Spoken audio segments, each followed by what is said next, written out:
retos y oportunidades en entornos cambiantes de nuestro querido colega y amigo Jorge Hidalgo Toledo, Jorge Alberto Hidalgo Toledo, porque tenemos dos Hidalgo Toledo, doctor en comunicación aplicada de la Universidad Anáhuac, fue presidente del Consejo Nacional de Enseñanza e Investigación para las Ciencias, creo que eres actualmente también, perdona, creo que tengo allí un error, vicepresidente de la Asociación Mexicana de Investigadores de la Comunicación, ha estado vinculado como vicepresidente de vinculación académica de la Academia Mexicana de la Comunicación. Actualmente es coordinador académico de posgrados en la Facultad de Comunicación e investigador del Centro de Investigación para la Comunicación Aplicada (SICA) de la Universidad Anáhuac.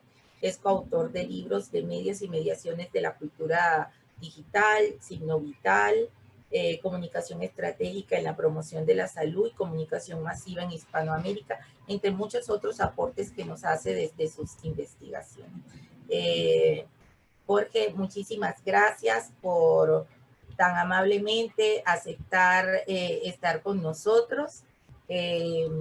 Estamos muy complacidos, muy honrados de que nos acompañes. Te dejamos a cargo ya entonces de la presentación. Esperemos que todos puedan disfrutarlo a través de la transmisión en vivo y también nosotros acá que estamos conectados. Nuevamente, gracias por tu generosidad al compartir tu tiempo, tu espacio con nosotros.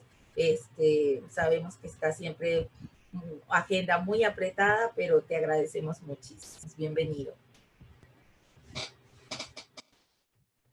Al contrario, Janine, te agradezco muchísimo. Es un honor para mí estar el día de hoy participando en este primer encuentro internacional virtual de doctores en ciencias gerenciales y sobre todo, pues, poder compartir con ustedes este aniversario número 14 de la Corte 2006, programa del doctorado en ciencias gerenciales de la Universidad Rafael Belloso Chacín. Muchísimas gracias por la invitación. Fue para mí realmente un gusto recibirla y poder estar el día de hoy con ustedes. Yo espero que lo que el día de hoy vamos a compartir con nuestra charla pues pueda ser de gran utilidad para toda la audiencia que nos está siguiendo a través de estos espacios sociodigitales. Yo te agradezco a ti, agradezco también la participación ahorita de Lelia Zapata, de Doris Gutiérrez, que veo que están aquí también con nosotros en este espacio virtual. También pues saludo a todos los colegas que están el día de hoy con nosotros.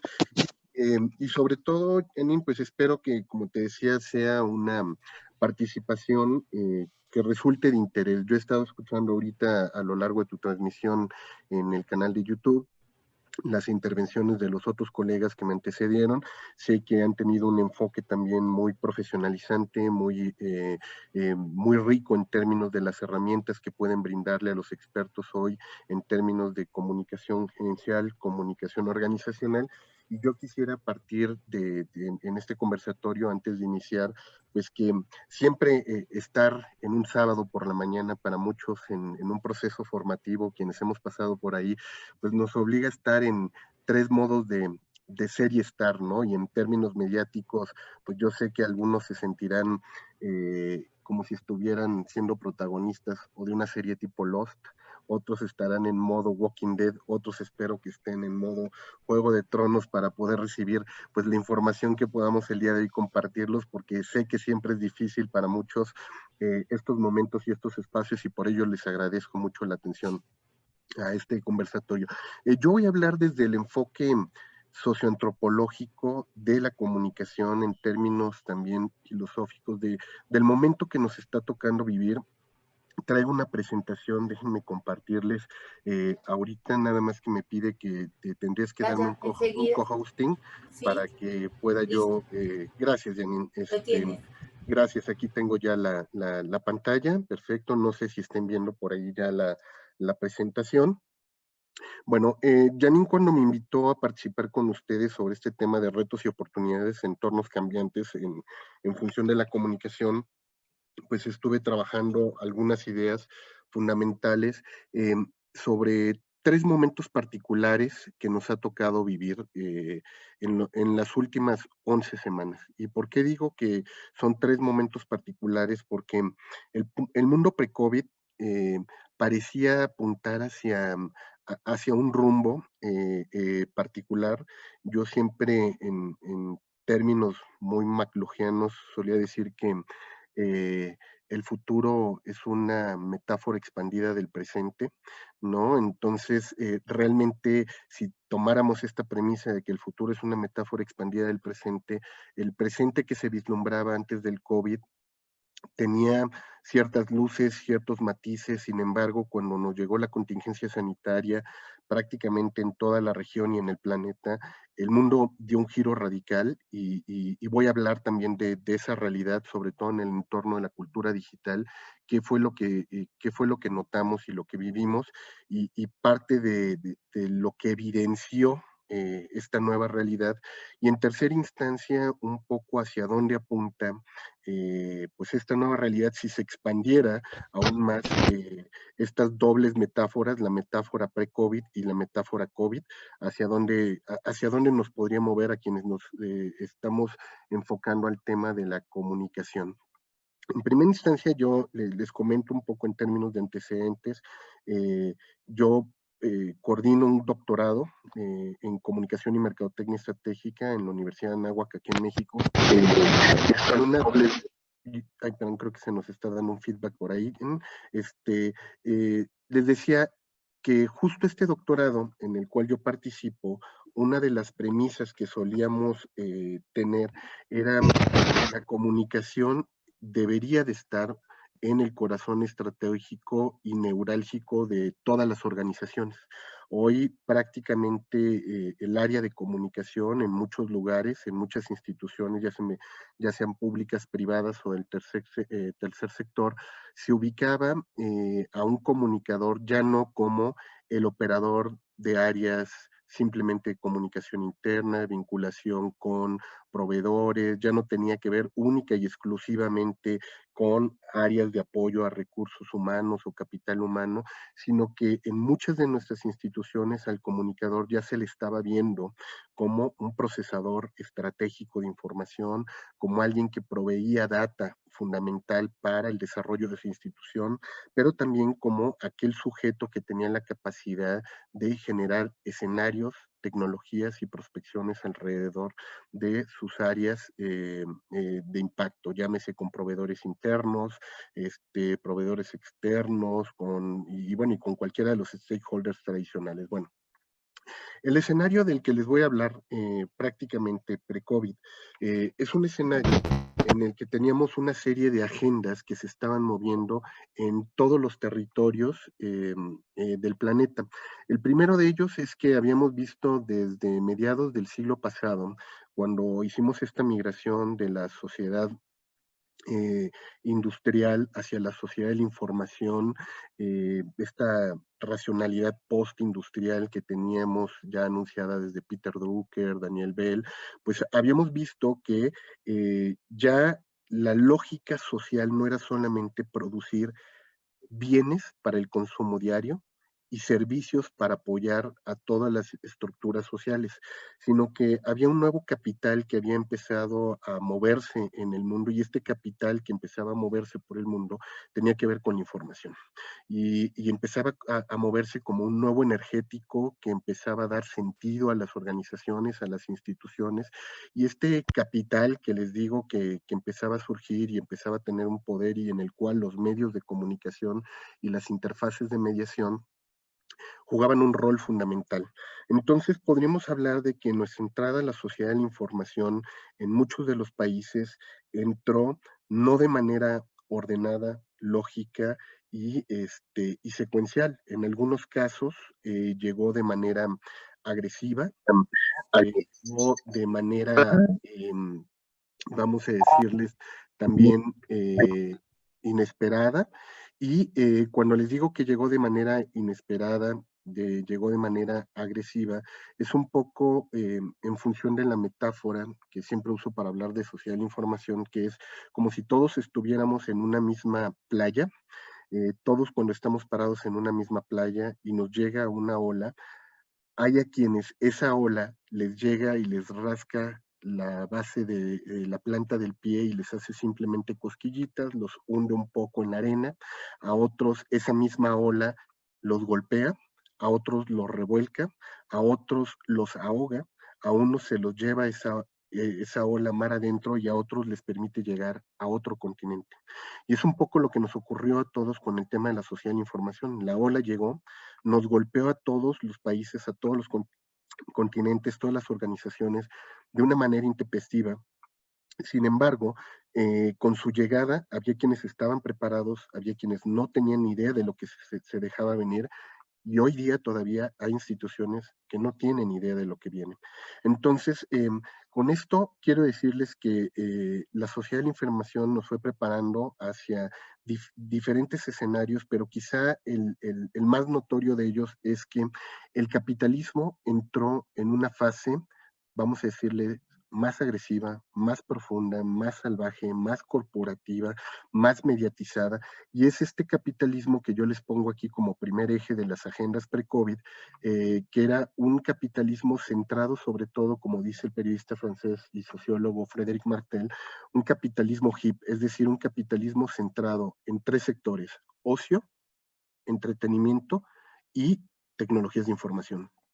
Es decir, nos ha tocado ver en los últimos 30, 40 años una migración de la racionalidad comercial, mercantil y organizacional en el mundo, donde los hombres más ricos del mundo dejaron de ser únicamente petroleros, banqueros, ¿no? Dueños de grandes corporaciones para empezar a tener injerencia en la industria mediática. Es decir, hoy nos podemos encontrar entre los hombres más ricos del mundo, dueños de telecomunicaciones, dueños de plataformas sociodigitales, ¿no? Como puede ser el caso de Facebook, industrias como pueden ser Amazon, ¿no? Lógicas de irracionalidades que están detrás de instituciones como Google. Es decir, si nosotros siguiéramos con la metáfora de que el continente digital, que dejó de ser un territorio, un no lugar, a convertirse realmente al lugar de los encuentros de prácticamente todos nosotros, hoy habríamos que hablar que estos nuevos misioneros de ese continente digital que estamos colonizando, pues tienen nombres y apellidos, como les digo, son Amazon, Apple. Estamos hablando de que esos misioneros y esos hombres que se dedican a unificar nuestras creencias, a unificar nuestros lenguajes, a unificar nuestras formas de mediación, hoy tienen este tinte corporativo, pero que les digo que no es un tinte corporativo tradicional, sino que prácticamente lo que están haciendo es abastecer todos nuestros tiempos muertos.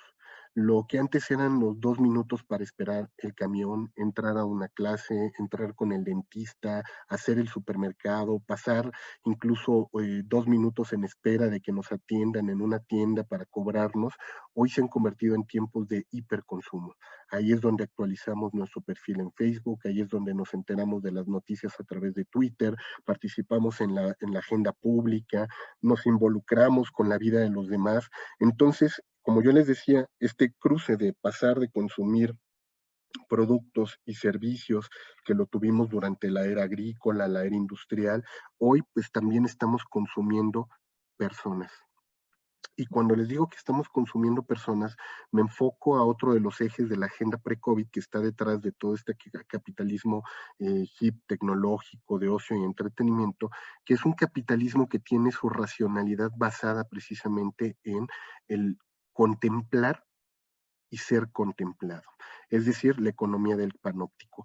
Hoy prácticamente uno de los bienes que está moviendo toda la sociedad de la información es el sujeto que está llenando y alimentando todas estas plataformas de entretenimiento y ocio en todo el planeta, llenando de contenidos, distribuyendo contenidos, por tanto el contenido, la información van a jugar un papel preponderante, pero cuando yo les decía que también lo que hoy consumíamos era personas, es porque en el zapping tradicional que solíamos hacer antes en los medios de comunicación, porque me aburría un canal de televisión y le cambiaba al siguiente, hoy lo lo que estoy haciendo es cambiarle al timeline de la vida de las personas. Es decir, me aburre el perfil de Janine, me cambio al de Doris, me aburre el de Doris, me cambio al de Juanita, me cambio al de Juanita y me estoy aburriendo de las personas. Es decir, fíjense que uno de los motores que tiene que ver es el aburrimiento, la saturación, la cantidad de información que fluye y además nosotros estamos haciendo un streaming permanente de nuestras vidas.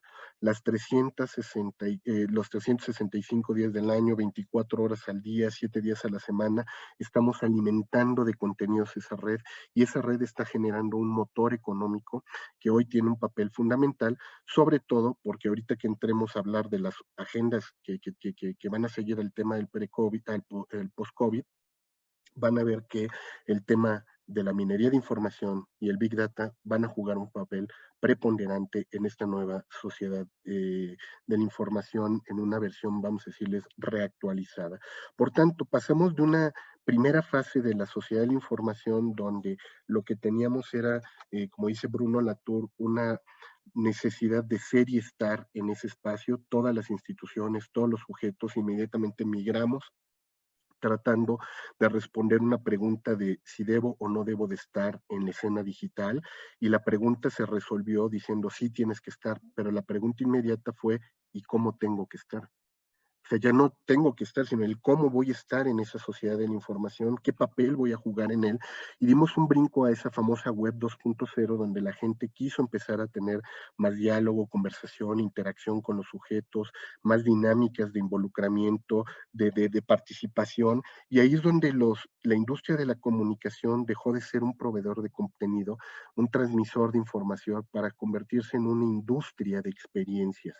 Y hoy la industria de la comunicación se dedica a generar experiencias formativas, experiencias de consumo, experiencias institucionales, experiencias de involucramiento con audiencias. Es decir, estamos migrando a esta lógica de convertir en todo en una experiencia 360 grados donde prácticamente podamos estar totalmente hiperconectados, lo cual nos lleva a un escenario donde hoy podríamos hablar de que hablamos de la hipermediatización de la vida y la cultura. Es decir, no hay una sola institución, ninguna estructura, llámese política, económica, social y cultural, que no esté siendo mediada a través de dispositivos tecnológicos. Bueno, por tanto, entonces, si estamos hablando de que tenemos un capitalismo de avanzada centrado en entretenimiento, donde las convergencias tecnológicas hoy ya no nada más son cómo nos cruzamos a través de un dispositivo tecnológico, llámese un teléfono celular, una tableta, una computadora de escritorio, una laptop, sino absolutamente todo converge, texto, audio, video, pero convergen también las industrias, convergen las audiencias, convergen y pasamos de estas lógicas masivas a las lógicas de nicho, de micronichos, de nanoaudiencias, de producir contenidos especializados o hiperespecializados, pues nos marcó un nuevo territorio que ya en su momento filósofos como Gilles Lipovetsky hablaban de este paso de la posmodernidad a la hipermodernidad, donde ya teníamos pues una nueva racionalidad basada en el hiperconsumo, en la saturación de contenidos, en el abuso excesivo telemático, frívolo, deslocalizado de la información. Y ese, vamos a decirles, era como la agenda, las distintas agendas que estaban todavía vigentes hasta hace casi 12 semanas en todo el planeta. El mundo entero se movía en ese territorio. Yo les hablo particularmente con ciertos datos del caso México. México presumía todavía hasta hace algunos meses, antes de que entráramos a la contingencia sanitaria, que México había alcanzado en este año prácticamente los 82.5 millones de usuarios conectados por Internet, es decir, habíamos rebasado la frontera del 71% de la penetración de las tecnologías de información. Hablábamos que el 76.6% de las personas en México se conectaban ya a través de un dispositivo tecnológico llamado teléfono celular, primordialmente porque se había convertido en la herramienta democratizadora para el ingreso a Internet.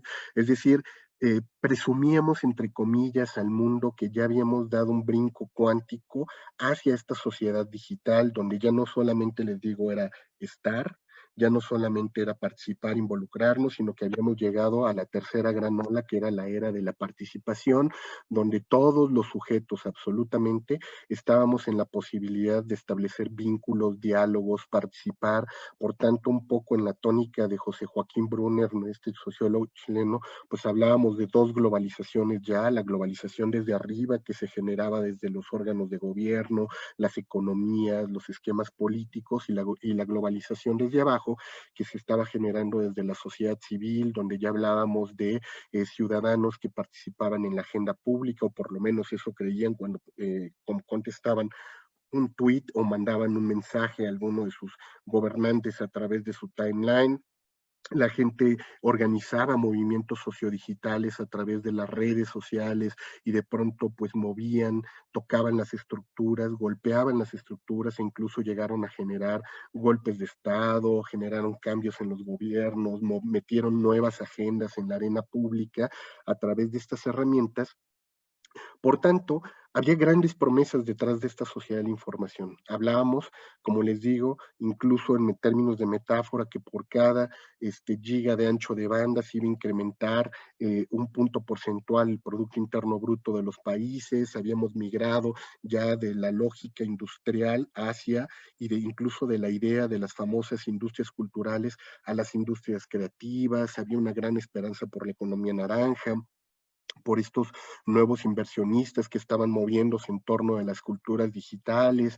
Teníamos, vamos a decirles, como un escenario muy previsualizado de todo lo que nos podría ofrecer la sociedad de la información.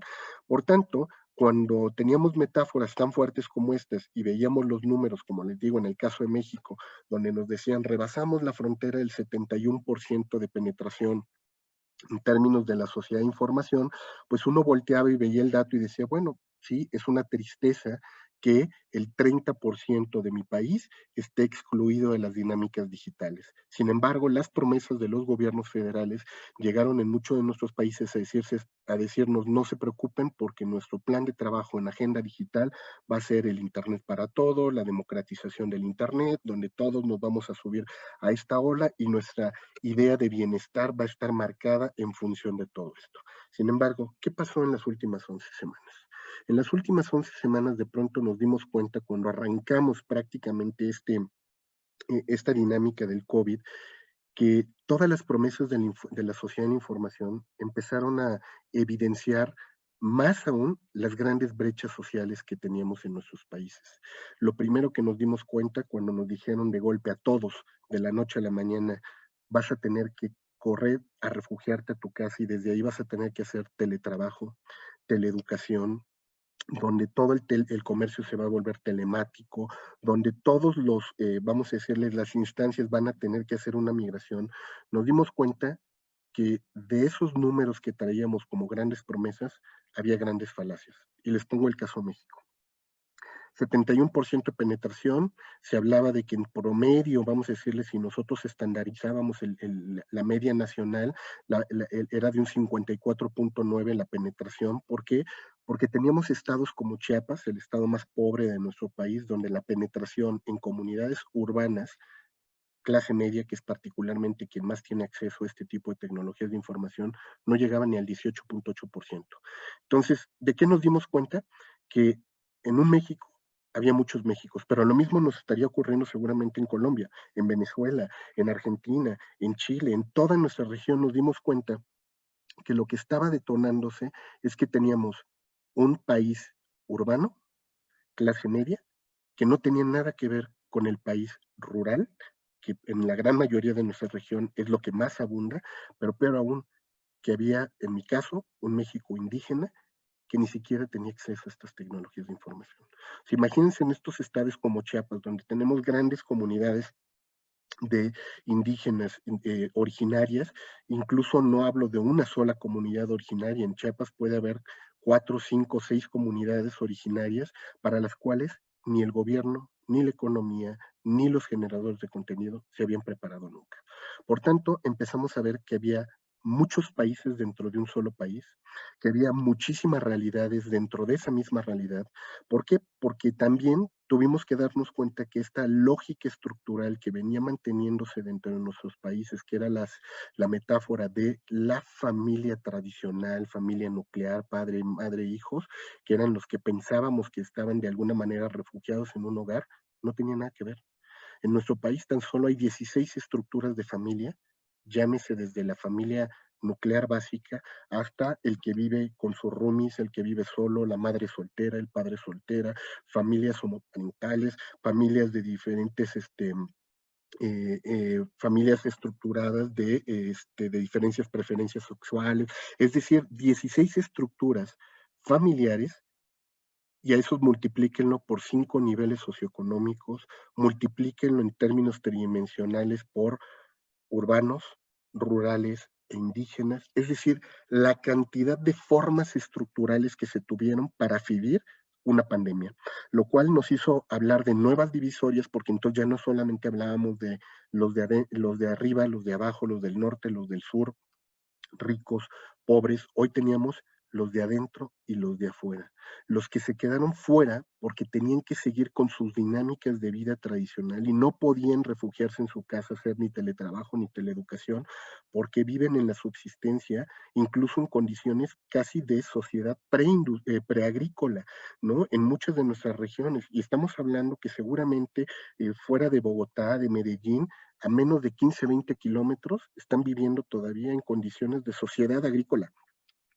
Entonces, imagínense a todos esos compatriotas que de pronto los dejamos excluidos de esta nueva realidad, pues tuvieron que inventarse metáforas como el que el COVID es una mentira, no existe, porque si me creo la idea del COVID, empiezo a tener problemas de saber que voy a ser víctima de prácticamente esta nueva realidad, de que en cualquier momento me puedo enfermar, que en cualquier momento me puedo contagiar, que en cualquier momento puedo perder la vida.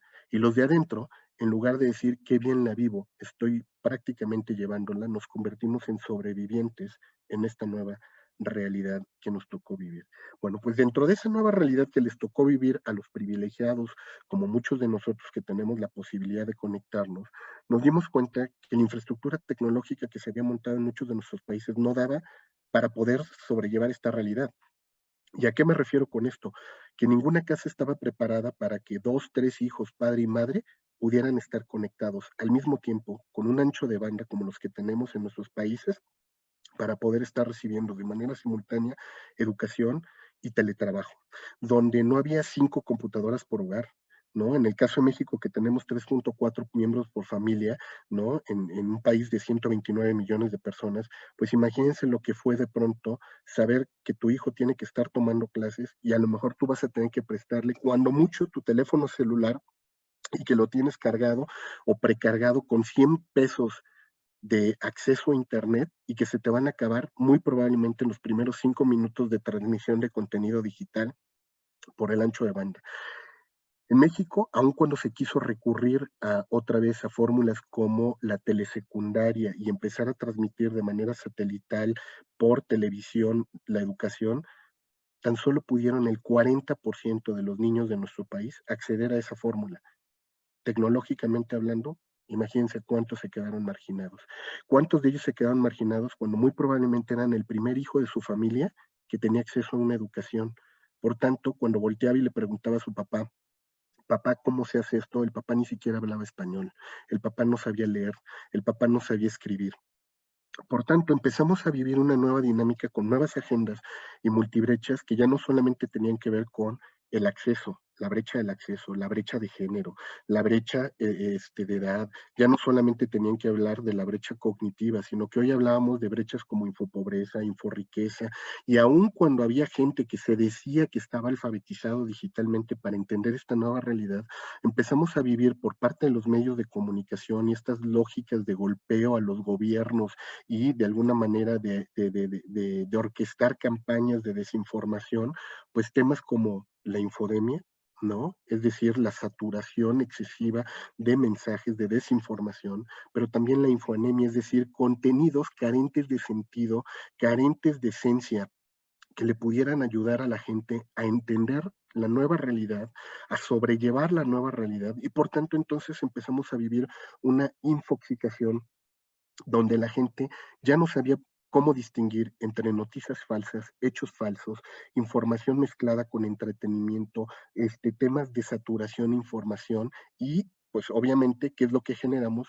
Nuevos desplazamientos, nuevas desigualdades y hoy lo que la sociedad de la información y esta nueva dinámica, vamos a decirles, la cuarta ola, que es la que yo denomino la ola de la crisis de la sociedad de la información, y que es más ruda incluso que la crisis que se vivió en el 2000 con la caída de las .com, es que nos dimos cuenta que nuestros países, nuestras estructuras institucionales no estaban preparadas para esta dinámica. Bueno, ese es el contexto, vamos a decirles, que en términos apocalípticos nos está tocando vivir tristemente en estas últimas 11, 12 semanas. Sin embargo, hay una agenda paralela que se ha ido generando, como les digo, desde los nuevos órdenes mundiales, llámese desde la economía y la globalización desde arriba, que es la dinámica de la cuarta revolución industrial, que ha estado vigente en los últimos 10 años en todos nuestros lenguajes económicos, políticos, mediáticos, donde se nos habla que tecnologías como el 5G, que se nos dicen que el tema de la robotización, la automatización, la inteligencia artificial, el Internet de las cosas, agendas como la geoestrategia que se está generando hoy, donde ya los actores fundamentales no son gobiernos, no son partidos, no se habla de izquierdas y de derechas, sino hablamos de corporaciones que tienen intereses particulares para generar estrategias comerciales, donde la gran preocupación en las últimas semanas va a ser cómo garantizar un progreso económico y sistemas monetarios más efectivos. Hoy hablamos de racionalidades como el blockchain o la cadena de datos también interconectados, hablamos de bitcoins, hablamos de monedas paralelas que están generando. Hace 3 semanas China hablaba de que iba a dolarizar mucha de su economía para generar su propia moneda electrónica, donde tenemos actores como Facebook que están lanzando su propia moneda digital para poderse mover, donde estamos hablando de que el tema medioambiental, los recursos naturales, pero sobre todo el tema de los recursos naturales y el medio ambiente como un tema de seguridad nacional. Agendas como la del agua, agendas territoriales como la defensa de los bosques. En los últimos 20 años hemos visto el asesinato del mayor número de activistas en el mundo, de que están resguardando precisamente los recursos naturales, porque se viene una nueva ola precisamente de abastecimiento de estas materias primas para precisamente ponerlas en función de estos nuevos sectores económicos. Hablamos de la migración de la era de la webificación, donde todo mundo teníamos que tener una página web, a la era de las apificaciones, es decir, todo mundo tenemos que estar en internet a partir de una app. Pues hoy hablamos de cómo le podemos estar para estar en lógicas multiplataformas. Y cuando hablo de lógicas multiplataformas me refiero a todos, llámese empresas económicas, pero también instituciones públicas, tercer sector, todo mundo está desarrollando multiplataformas, por eso estas narrativas del storytelling, el transmedia, pues están tanto en las agendas hoy del discurso de las organizaciones, porque todos saben que tienen que llegar a todos los públicos a través de todos los lenguajes, con todas las narrativas y todas las apps habidas y por haber. El tema de las agendas de las ciudades inteligentes, las ciudades del futuro, cómo van a operar. En las últimas 11 semanas nos ha sorprendido que uno pensaría que este tema de la pandemia, pues en muy probablemente 10 semanas nos digan se acabó y todo el mundo regresamos a la normalidad. Pero cuando empezó este discurso de la nueva normalidad y nos empiezan a decir los bancos regresan, los cines regresan, pero nos mandan la foto de cómo vamos a regresar a ver cine, a cómo vamos a regresar a ver teatro, donde nos dicen que vamos a entrar a una sala donde vamos a estar separados en butacas por distancias de 1,5 metros, donde vamos a tener que llegar prácticamente a hacer nuestras compras del día a día, siempre con una careta, una máscara, con un traje artificial, pues te das cuenta que no es una realidad que se vaya a resolver en 11 semanas, sino que muy probablemente nos vamos a tener que acostumbrar a que los próximos 3, 4, 5 años siguientes tengan este tono con el cual hemos estado viviendo. Por tanto, el tema del consumo se va a volver un tema fundamental en la agenda de todos, porque es cómo garantizamos que todos sigamos consumiendo, pero ya no nada más consumiendo las lógicas de concentración nacional, que estamos viviendo ahorita un hipernacionalismo en muchas de nuestras regiones,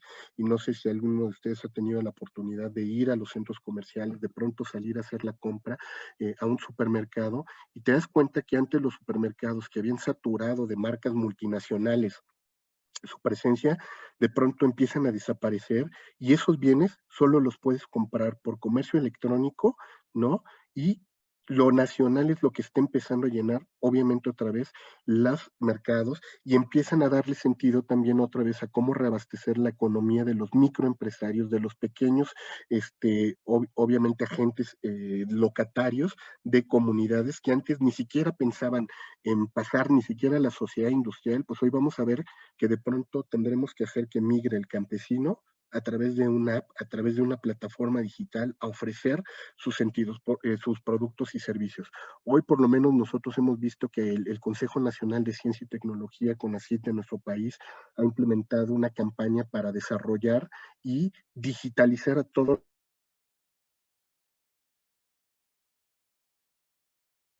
Jorge, te has quedado con el mucho. Sí, perdón, se nos fue el audio. Les digo que CONACYT ha empezado una campaña para ver de qué manera puede hacer que todos los investigadores de nuestro país empiecen a apoyar a todos los sectores a digitalizarse para que podamos garantizar. Pero entonces, temáticas como la ciberseguridad va a ser un tema fundamental sobre el cual vamos a tener que estar trabajando. Y ciberseguridad no solamente para la transmisión de datos, compras electrónicas, sino para temas reputacionales, que es hoy también una de las grandes crisis que se está viviendo en estos sectores. Por tanto, el tema de los bienes públicos, qué va a ser público, qué va a ser privado, quiénes se van a estar quedando como nuevos actores y nuevos ganadores de todos estos nuevos sectores. Entonces, si hablamos de que estas son las nuevas agendas, pues vayamos tan solo a ver qué es lo que nos dicen, por ejemplo, el Foro Económico Mundial. Fíjense, en su página específicamente donde ellos trabajan los global issues y las estrategias mundiales que están haciendo desde el World Economic Forum, ellos plantean que a partir de toda esta nueva realidad, los nuevos escenarios tienen que ver con estos.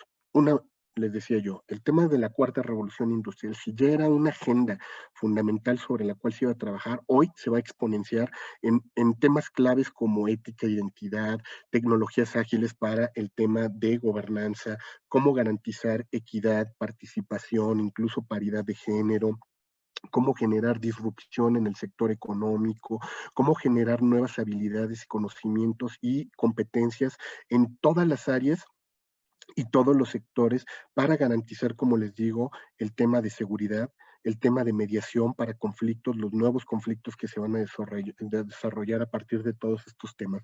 Y si ya hablábamos de que nos íbamos a digitalizar en muchos sentidos, pues vean que prácticamente temas estratégicos que se van a potenciar, y cuando les digo que se van a potenciar, no hablo de años, les digo que en los próximos meses empecemos a ver mucho más robotización. O sea, si ya ustedes pensaban que era friki el que hablaba con Alexa, con Siri, el que hablaba con Google Home, pues espérense en lo que van a empezar a ver ahorita en los próximos 4 o 5 meses siguientes en términos de robotización, inteligencia artificial, Internet de las cosas, el tema de machine learning, el tema del big data, la minería de información, todos estos temas de computación cuántica, el tema de la impresión 3D, es decir, las tecnologías exponenciales que pensábamos que se iban a democratizar en los próximos 4 o 5 años, en lo que resta el año, van a tener su boom precisamente. Otros temas que van a empezar a estar en relación con las áreas de comunicación, que esto es prácticamente poner a la comunicación, la telecomunicación en el corazón de la sociedad, es la correlación que hay con las neurociencias aplicadas para la conducta del consumidor. Todo este tema de las ciencias cognitivas al servicio del consumo, de incrementar temas como calidad de vida, incrementar temas de salud mental, porque acostumbrarnos a vivir en confinamiento, si ya en las últimas 11 semanas hemos visto una explosión de violencia de género y violencia doméstica, si hemos visto temas de depresión, ansiedad, temas de desequilibrios psicoemocionales por vivir en confinamiento, pues agárrense por lo que va a pasar en los próximos meses y en los próximos años. Y con esto no les quiero pintar un escenario, como les digo, apocalíptico y desesperanzador, sino más bien como el escenario de retos y desafíos en el cual vamos a tener que nosotros entrar a jugar un papel fundamental para garantizar comunicación de la esperanza, comunicación solidaria, donde vamos a tener que emprender políticas más agudas desde las organizaciones para generar comunicación responsable.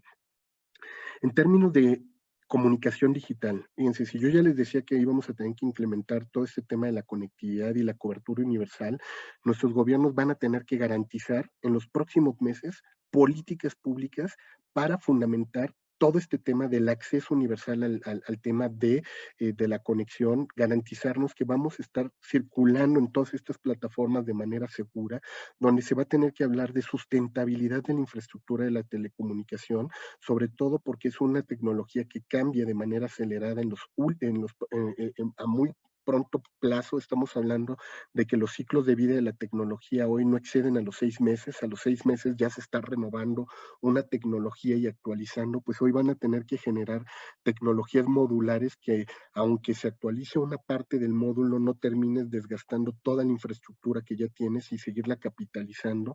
Si hablábamos ya de Internet de las cosas, inteligencia artificial, pues hoy van a tener que estar puestas al servicio de realidad virtual, realidad aumentada. Yo el día de ayer hablaba con un colega que también se dedica a estos temas de prospección tecnológica para decirnos qué es lo que nos va a pasar seguramente en los próximos meses. Es que el tema de salir, el tema de convivir y socializar como solíamos hacerlo antes se va a convertir en uno de los bienes más caros que vamos a tener. Es decir, va a ser un lujo para todos nosotros el día de mañana desplazarnos y movilizarlos. Yo no sé si he podido ver más o menos cuánto le sale hoy día un vuelo para moverse hacia Europa. Es incosteable. Incosteable nos está saliendo hoy día movernos y desplazarnos en muchos de nuestros países. El tener la seguridad de que vamos a poder ir nuevamente a la playa y no ser víctimas de un contagio mientras descubren una vacuna y mientras esa vacuna se democratice al 100% de la población, vamos a tener estos costos, como les digo, de lo presencial como uno de los bienes más onerosos a los cuales vamos a poder aspirar. En términos educativos, nuestros muchachos están desesperados por regresar a las escuelas, como nunca habían sentido ganas de ir a un salón de clases, volver a tocar a sus compañeros y volver a dialogar de manera presencial con su profesor. Pero ustedes volvían a ver todas nuestras instituciones, las indicaciones, por lo menos en México, se digitalizan todas las clases, porque el 100% de nuestros cursos tienen que estar para enero totalmente digitalizados. Y uno diría que no se supone que en 2 meses íbamos a salir del confinamiento, y nos dijeron sí, pero no sabemos cómo vamos a salir ni cómo va a ser. Por tanto, quienes vayan a tener la posibilidad de regresar al aula van a ser privilegiados los que tengan acceso. En términos del futuro de los medios, el entretenimiento y la cultura, que les digo que son prácticamente también hoy tres sectores fundamentales dentro de las sociedades creativas, es el tema del entendimiento el comportamiento del consumidor mediático. Hoy todas las instituciones están tratando de entender cómo nos comportamos, desde dónde nos comportamos, cuáles son nuestros hábitos, hacia dónde nos estamos moviendo, cuáles van a ser este tipo de medios emergentes que van a surgir en los próximos, y ahí es donde el ciudadano común va a jugar un papel fundamental. Todos ustedes que se están preparando en temas de comunicación institucional, comunicación mediática, comunicación corporativa, van a jugar un papel fundamental en el desarrollo de espacios emergentes para garantizar, como les digo, que desde los medios se garantice el bien común, para hacer un uso responsable de toda esa data, para que las ciencias del comportamiento no empiecen a hacer abuso también hacia el tema de la persuasión, manipulación y sobre todo sobreexcitación de los consumidores para tenernos de manera cautiva. Temas como la perspectiva de género, si ya antes era una preocupación por lo menos en los últimos 5 años en muchas de nuestras regiones, hemos visto este discurso de inclusión, de paridad de género, pues hoy lo vamos a tener más marcado, ¿no? Porque es una necesidad urgente equilibrar en términos sociales nuestras lógicas de participación y desatender, más bien desestructurar pues estas lógicas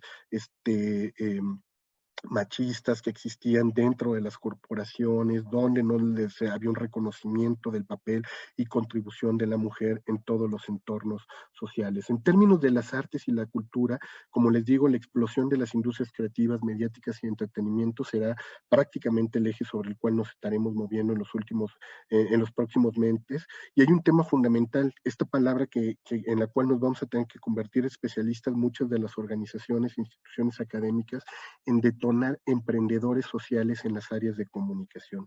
Es decir, gente que no solamente quiere emprender económicamente y hacer emprendedurismo, sino tiene que ser un emprendedurismo que genere un bien social, que ayude a contribuir en el tejido social, pero va a ser a través de áreas de comunicación, es decir, desarrollando apps, webs, tecnologías de información y mediación para garantizarlo.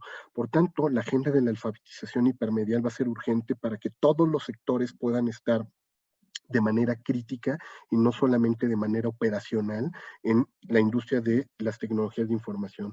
Vamos a tener que trabajar mucho más en el diseño inclusivo, y cuando digo diseño inclusivo me refiero desde empezar a tener traductores para lenguas originarias, para personas de la tercera edad, para públicos vulnerables, personas con discapacidad, es decir, todos estos temas que vamos a tener que atender, y también el tema de la comunicación y la migración, porque va a ser tal el nivel de desestructuración del modelo económico que teníamos y con el cual trabajamos, que si ya antes nos preocupaba la migración humana por personas que salían buscando esperanza en nuevos lugares, en nuevos países, hoy va a ser mucho más marcada, sobre todo porque les digo, la ola digital no nos va a llegar de manera pareja y de manera formal para todos. Por tanto, aquí me brinco, estas eran un poco más explicaciones y detalladas de esto que les decía. ¿Qué expectativas laborales se vienen en términos del futuro y que vamos a tener que atender? Pues obviamente el dominio de más idiomas, porque les digo, si ya hablábamos de estas lógicas ultranacionales que se están viniendo, pero también en una lógica global, pues el dominio de otros idiomas va a ser fundamental para poder participar en estas nuevas dinámicas planetarias. El dominio tecnológico, vamos a tener que convertirnos en expertos en áreas de gestión, ya no solamente de operación.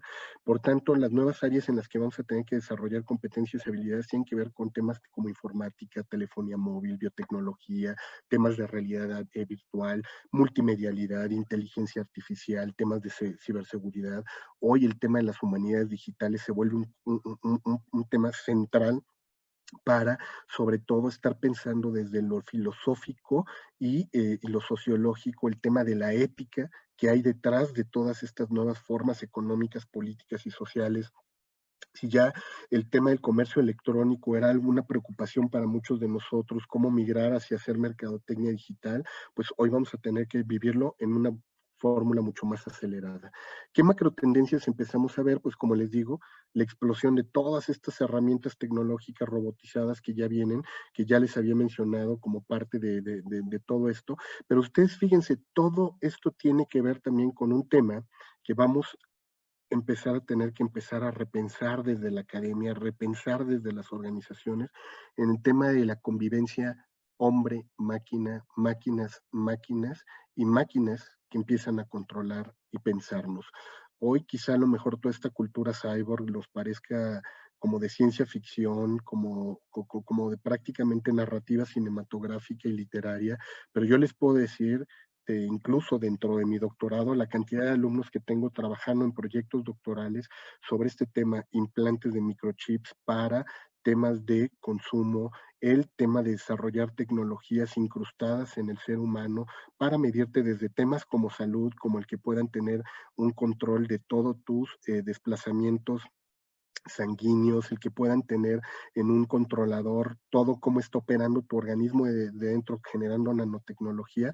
Y uno pensaría que esto es de las ingenierías, y esto lo estamos haciendo desde la comunicación. Esto lo estamos haciendo con temas de neurociencias aplicadas para entender esos comportamientos, la vinculación hombre-hombre, hombre-máquina, máquinas entre sí, el tema de estar generando expertos en cazadores de tendencias y todas estas micro tendencias que van a ser parte del trabajo de un comunicador hoy en las áreas digitales, porque vamos a tener que tener expertos en cibernetnografía, en exploración de perfiles de los usuarios, entender sus formas de consumo, sus patrones, y está abriendo pues muchas otras oportunidades también para temas como la comunicación. Si antes ya hablábamos de las tradicionales como comunicación deportiva, gastronómica, cultural, educativa, financiera, pues pónganle a esto el adjetivo de deportivo digital. ¿Cuántos de ustedes no se enteraron hoy a través de esto de la explosión, por ejemplo, de los esports, ¿no? Los estadios cerrados, los jugadores jugando solos frente a un estadio vacío, pero todo el mundo siguiéndolos a través de una aplicación, jugando a través de videojuegos con simuladores, con personajes y jugadores que no existen, teniendo torneos mundiales. Entonces, estos temas de la economía, por ejemplo, de los esports, ha detonado explosivamente en el mundo. Los videoconciertos, ¿cuántos de nosotros hoy no entramos de manera gratuita a seguir a nuestra banda o a nuestro grupo favorito? Pues hoy prepárense porque las industrias como OCESA, sí, por lo menos en mi país, hoy están generando conciertos masivos virtuales, porque saben que no van a regresar físicamente muy probablemente. Por tanto, estamos hablando que industrias como estas de los eventos masivos y corporativos, hace 2 semanas nosotros realizamos en la Academia Mexicana de la Comunicación un foro virtual para analizar este tipo de temáticas. Bueno, los primeros que se nos acercaron fue una empresa especializada en generar webinars que ya tienen toda la tecnología montada para garantizar con temas de ciberseguridad el que uno pueda hacer eventos masivos, congresos internacionales digitales, donde ya nos están prácticamente ofreciendo todo lo que antes hacía la industria hotelera a través del montaje de un congreso internacional, hoy para que lo tengan. Por tanto, quienes vivíamos haciendo turismo académico, ¿no? Y nos desplazábamos seguramente a muchos países a presentar una ponencia, un paper, pues estos famosos 15 minutos de darle la vuelta al mundo para exponer un paper van a dejar de existir. Y muy probablemente nos vamos a acostumbrar más bien a tener videocongresos y, como les decía, el salir a un país va a ser una cuestión de lujo más que otra cuestión. Temas como reputación y crisis en el entorno digital son fundamentales, prácticamente es la agenda. El tema de la comunicación gubernamental en las áreas digitales para hablar de gobernanza, democratización, acceso, pero también de comunicación política. Si ya nos sorprendió la campaña que en su momento hizo un Barack Obama, que hizo un Trump, utilizando todas las tecnologías de información, pues imagínense lo que ya están trabajando algunos gobiernos para tener a través de escenarios como hologramas, presencia de tu candidato en tu casa, hablando tú a tú con el ciudadano para las próximas campañas electorales, pero también lo que esto va a implicar en todos los terrenos. Grandes desafíos, por tanto, y con esto empiezo a cerrar ya nuestro conversatorio, ¿cómo vamos a recuperar la centralidad de la persona, los temas de los derechos humanos, la dignidad, en todos estos entornos sociodigitales donde prácticamente pareciera que el ser humano es el primero en ser desplazado en todas estas acciones? El tema del fomentar el pensamiento crítico en todas nuestras organizaciones, en todas nuestras instituciones, como un tema de una competencia y una habilidad para poder discernir entre todo lo falso que circula ahí. Me sorprendía una nota que sacaban hace unos días un grupo de verificación de datos que tenemos en México, donde hablaban de que al día nuestro presidente lanza 26 mentiras en sus discursos mediatizados. Imagínense que un gobernante, presidente de un país, lance 26 mentiras, ¿no? Al día, pues imagínense de qué estamos hablando. Y no solamente tenemos el caso México, tenemos el caso Estados Unidos y muy probablemente seguro en Colombia, en Venezuela, en Argentina, estaremos viviendo una situación muy similar donde los gobiernos están recurriendo no solamente a incrementar estos discursos de noticias falsas, hechos falsos, y para eso necesitamos agentes críticos que puedan discernir todo este tipo de información y hacer un uso efectivo. Vamos a tener que implementar la educación para los medios, la ciudadanía digital, entendida la ciudadanía digital no solamente como una forma de ser y estar, sino como una forma de incidir y transformar la realidad con un liderazgo ético digital, ¿no? Preponderante. Por eso les digo que es como una de las competencias supremas sobre las cuales vamos a tener que trabajar nosotros en formar ciudadanos digitales que tengan un liderazgo ético, ¿no? En estos nuevos entornos. Y ahí es donde quisiera yo cerrar precisamente nuestro conversatorio y cierro con esta imagen, que no es gratuita, un poco regresando a la metáfora maclugiana de si hemos estado generando un ecosistema mediático donde las tecnologías de información juegan un papel preponderante y así como ellos se convirtieron en el nuevo hábitat, la pregunta es, ¿qué nuevas interrogantes le lanza a ustedes la realidad que en particular están viviendo en Colombia, ¿no? Con este nuevo escenario y en este nuevo ecosistema, porque seguramente sobre esas preguntas ustedes van a generar respuestas inteligentes, proactivas, innovadoras, que nos ayuden a salir de esta nueva realidad y ojalá deje de ser, como les digo, un entorno apocalíptico para convertirse en un espacio más esperanzador, integrador, democrático, justo y viable, como tanto esperábamos de todas estas tecnologías. Muchísimas gracias. Muchísimas gracias al profesor, al doctor Jorge Alberto Hidalgo. Estamos muy atentos a las inquietudes, interrogantes que tengan los miembros del equipo, los que estamos reunidos acá, todos los que están siguiéndonos en vivo en el live de YouTube, estamos atentos a sus inquietudes, también a sus preguntas, porque ciertamente que es un panorama dramático, todo esto que estamos viviendo nos ha dejado como fuera de base. Me llama la atención cuando está cerrando, brindas una serie de orientaciones sobre el papel que está jugando sin duda la comunicación. Me gustaría hacerte una pregunta, me inquieta un poco, hablabas de todo el tema de la violencia intrafamiliar, la violencia como tal que se está generando y cómo se está manejando hoy día. Tendríamos también que hacer esfuerzo desde la gerencia para canalizar desde la comunicación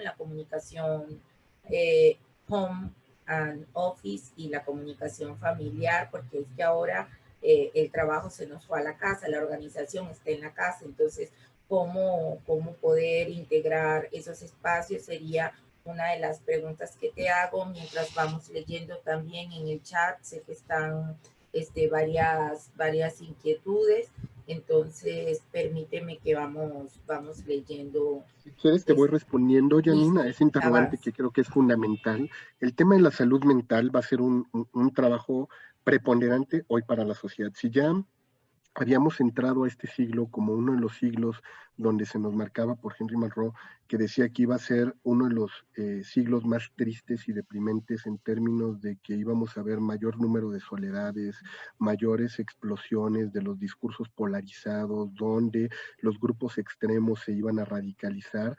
Hoy con todo el tema del confinamiento, la salud mental es un tema preponderante y no es un tema de política pública solamente del área de salud.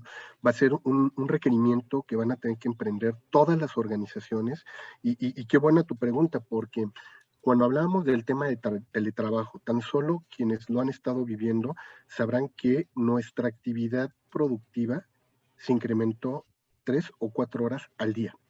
Es decir, si antes ustedes trabajaban de 8 a 6 de la tarde, tenían 1 hora y media para comer, yo les pregunto, número uno, ¿quién tiene hoy 1 hora y media para comer? Comes 15 minutos y te conectas nuevamente al trabajo.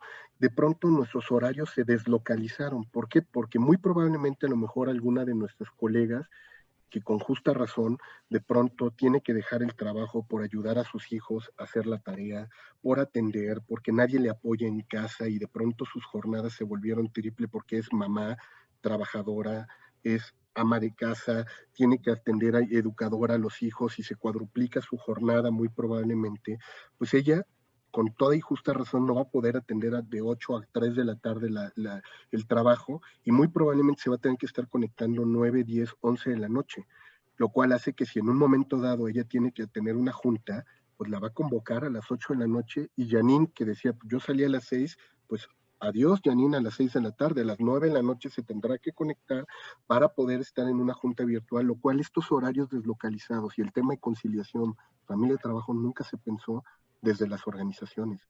En términos de salud, imagínense lo que implica para un estudiante, para un teletrabajador, estar no 8, sino a veces 12 o 15 horas conectados a una pantalla. Yo le pregunto quién después del martes, fíjense, del martes, no siente que llega el miércoles agotado, con los ojos irritados, que llegas con la vista cansada, reseca, las dioptrías se nos están incrementando, digan lo que, aunque nos digan que no, muchos de los colegas, llegamos prácticamente con ninguna necesidad de atender. Esta promesa que nos decían, sí, vas a salir de la pandemia con un libro leído, con un texto escrito, vas a ver todas las películas que no has visto, yo les pregunto cuántos de ustedes han podido terminar un libro, un artículo, un post. Hay veces que ni siquiera un post terminas de leer porque ya estás agotado, no estás digiriendo, no hay concentración, no hay asimilación, estás preocupado por qué va a pasar con tu trabajo, si te van a descontar el sueldo, si te vas a quedar sin empleo. Por tanto, eso psicológicamente es un tema que hay que atender y no es responsabilidad del gobierno, sino de todas las organizaciones que tenemos personas trabajando con nosotros. Por eso les decía que el tema crucial es la centralidad de la persona en el discurso de todas estas nuevas lógicas que se están viniendo, porque si no pensamos desde la persona sus derechos, ¿no? Como hablando en términos de derechos humanos, pero también de sus nuevas corresponsabilidades, vamos a tener un problema serio derivado de la salud que va a terminar siendo un tema de salud pública y social. Y yo quisiera intervenir, gusto es saludarte, Jorge. Por ahí me qué ¿Cómo gusto te va? saludarte. Encantado. Eso que tú estás comentando es bien cierto. Empezando que, primero que fue bruta la forma en que comenzamos a tener actividades a través de el teletrabajo. Pero la cuestión era que muchas personas de pronto venían trabajando con el teletrabajo, pero en la actualidad, pero la mayoría no. La mayoría tuvo que comenzar a desarrollar habilidades, competencias que no teníamos. ¿Ok? Y igual pasa con los estudiantes. Y muy bien cierto, yo tengo asignatura unas detrás de otras. Entonces, eso no te permite como oxigenarte cambiando incluso el tema o el tema o la asignatura porque pasa a ser diferente unas de otras. Y además de eso, entonces tú tienes que convertirte en un psicólogo más, si antes lo hacías como docente, ahora lo tienes que hacer más porque los estudiantes vienen, como tú bien lo has dicho, de una jornada en casa, trabajando en teletrabajo e inmediatamente iniciar a clase hasta las 10 de la noche, entonces sus capacidades de reflexión pareciera que se minimizaran.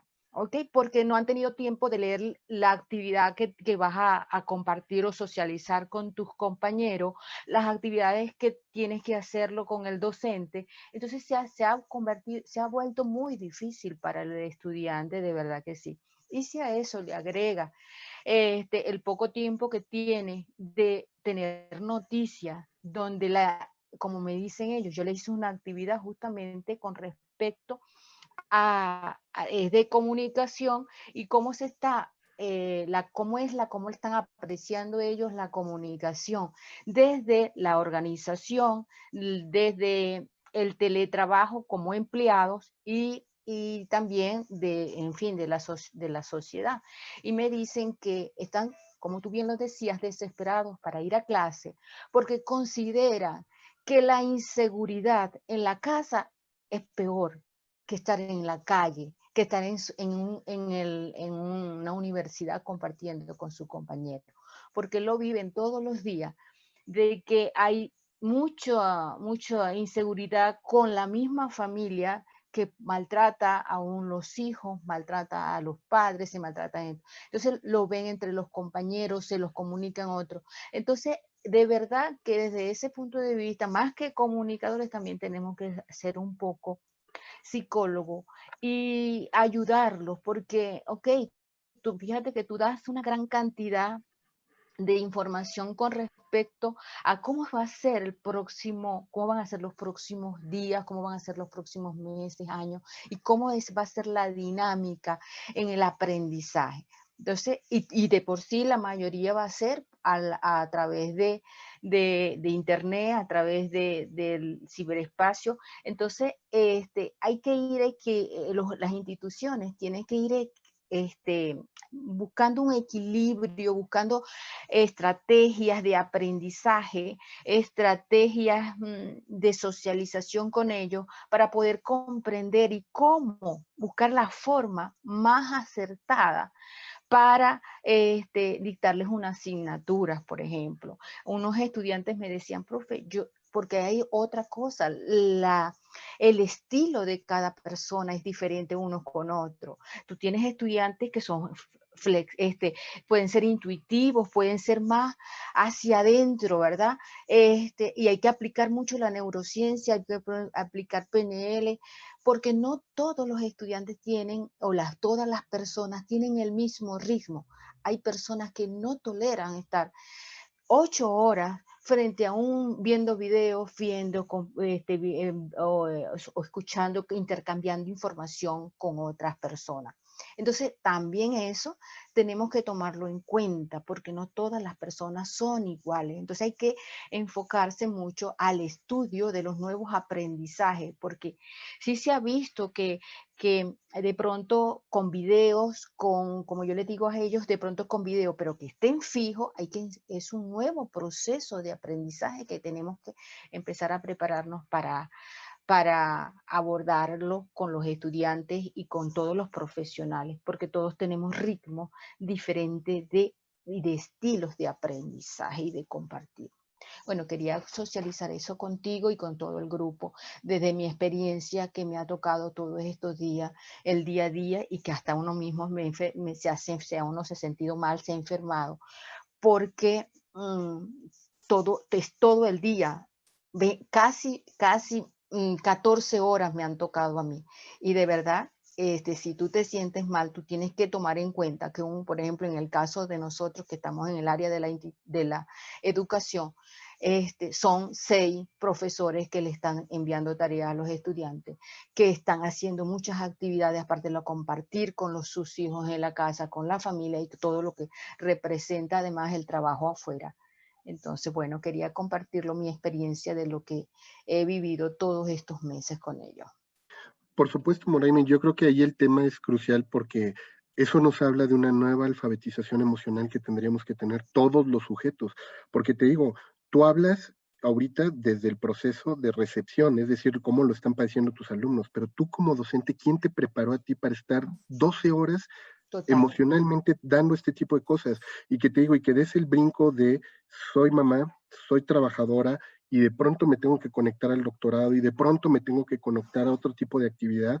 Eso implica, te digo, tener una estabilidad emocional muy, muy fuerte para que no genere más ansiedad, más desequilibrios y que un poco términos también frustraciones, porque tú traes la preocupación de tu casa, ¿no? Y como decías, el alumno trae la preocupación del papá que le va a golpear porque está frustrado, porque perdió el trabajo, porque está bebiendo, porque ya de por sí tenía expresiones agresivas, pues ahora se amplificaron. Total, así es, total. Bueno, muchas gracias. No, gracias, Timoraima. El doctor Ronald Prieto creo que tiene una participación también, una pregunta. Adelante, Ronald. Claro que sí. Ronald, un saludo. Creo que se nos quedó congelado, Ronald. Doctor. Ahora sí. Creo que lo Buenas escuchamos. Tardes, doctor Jorge.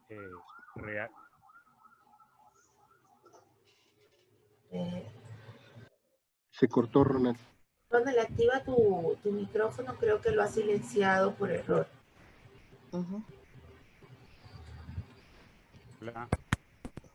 Yo te apoyo, permíteme. Permíteme que yo te reactivo el audio. No, está activado. No lo puedo. Escucha, ok, 1, 2, 3, 4. listo. Ok, adelante. Disculpa, Ronald.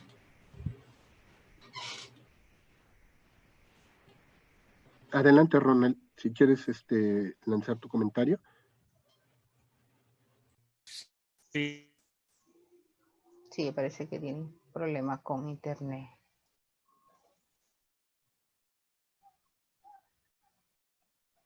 Sí, se perdió la conexión, Ronald. Si quieres, igual y nos lo puedes poner por el chat y ahorita si quieres hacemos lectura de él. Ahí está, Ronald, adelante. Sí, es que, bueno, me sacó la aplicación. Que es internet, que su conferencia muy pertinente y muy a tono a lo que estamos viviendo hoy en día. Realmente ha sido un reto. Estos temas de pandemia llegaron sin avisar, por lo tanto nadie estaba preparado para asumir esta nueva realidad. Sin embargo, bueno, hablo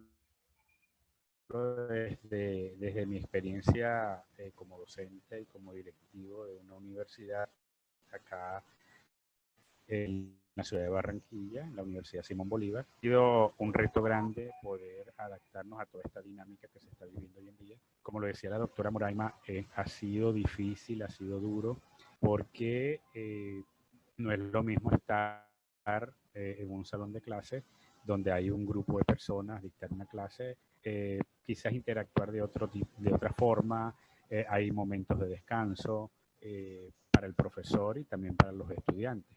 Sin embargo, en la casa es diferente, ¿no?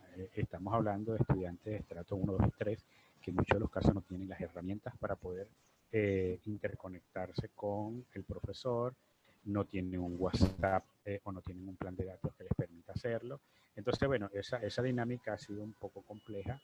La universidad está diseñando mecanismos hoy en día para que este proceso en el segundo semestre del año sea menos traumático que lo que estamos viviendo hoy en día.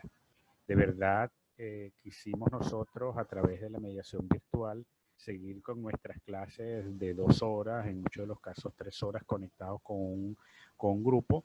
Imagínense que comiencen las clases a las 4 de la tarde y terminen a las 10 de la noche. Eso, el nivel de cansancio que tiene la persona, bueno, no le permite en muchos casos interactuar en las actividades, cumplir con la entrega de las asignaciones, y eso ha sido todo un tema complicado, ¿no? Entonces, la universidad está diseñando mecanismos de manera que el tema de la virtualidad se suavice un poco. Y como decía la doctora Moraima, bueno, hay otras herramientas para que el estudiante pueda interactuar sin necesidad de conectarse todo el día para cumplir una clase. Y más aún cuando tienen una realidad en su casa que no son únicos, que cuentan con un solo equipo o en muchos de los casos con el teléfono, entonces no tienen las herramientas que les permitan salir adelante pues, en todo este proceso de formación. Entonces, bueno, creo que la mediación virtual o las clases virtuales tienen que variar. Ya no podemos estar 3, 4, 5 horas pegados al internet dando una clase como si estuviéramos en un salón de clase en vivo, ¿no? Creo que vamos a tener que jugar con otras herramientas que permitan que el estudiante pueda tener familia, donde pueda ver televisión, donde pueda almorzar a la hora que le toca, porque aparte, usted lo decía también, los horarios se perdieron. Aquí uno no sabe si almorzó a la 1, a las 2, a las 3 o si no, o si almorzó, porque tiene el trabajo. Entonces yo creo que cada una de las instituciones, así como en el caso de las universidades, las empresas también tienen que hacer una reestructuración de todos sus procesos de teletrabajo. ¿Por qué? Porque eso implica también un riesgo desde el punto de vista legal, ¿no?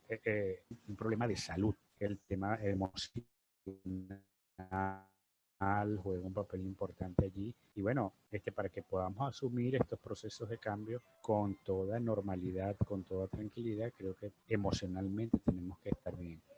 Y bueno, las organizaciones tienen que brindar las herramientas que nos permitan a todos desarrollar un trabajo adecuado, acorde a las exigencias, porque no podemos bajar los niveles de exigencia ni de calidad, pero cumpliendo con toda esa dinámica de los tiempos de descanso, las pausas activas, las relaciones familiares que se dan en los hogares.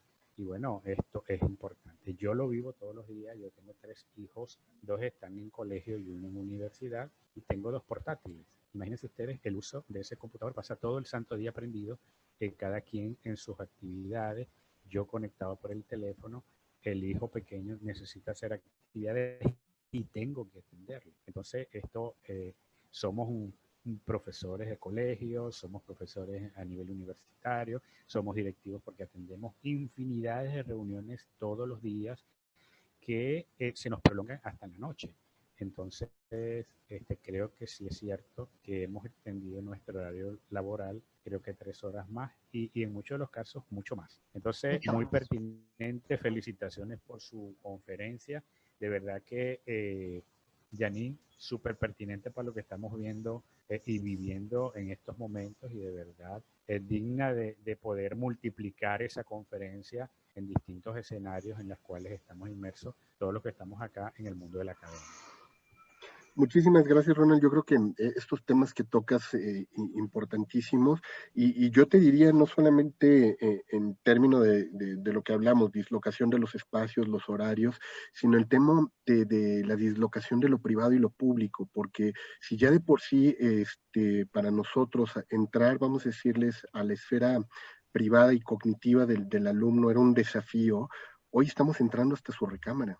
Hoy nos estamos, en términos de privacidad, invadiendo sus espacios porque todos ya nos sabemos de memoria el escenario y el que tienen ya sea atrás, aunque sea simulado, ¿no? Con los libros, ya sabemos de cómo es su recámara y eso es invasión a su vida íntima y que incluso legalmente tiene implicaciones, ¿eh? Y habrá que ver cómo lo vamos a tener que trabajar eso. El otro tema tiene que ver ya no nada más de la invasión de lo público, lo privado, sino también, como bien decías, el cómo vamos a atender los espacios que antes teníamos de disfrute y de gozo y no saturarlos, el diferenciador de para qué era la universidad y para qué era el colegio, o sea, para qué servía, porque no es lo mismo, aunque hoy efectivamente nuestras instituciones nos están ofreciendo plataformas digitales para tener la formación sincrónica y asincrónica y el muchacho se pueda conectar en el momento en que pues, la tecnología y su familia se lo permita,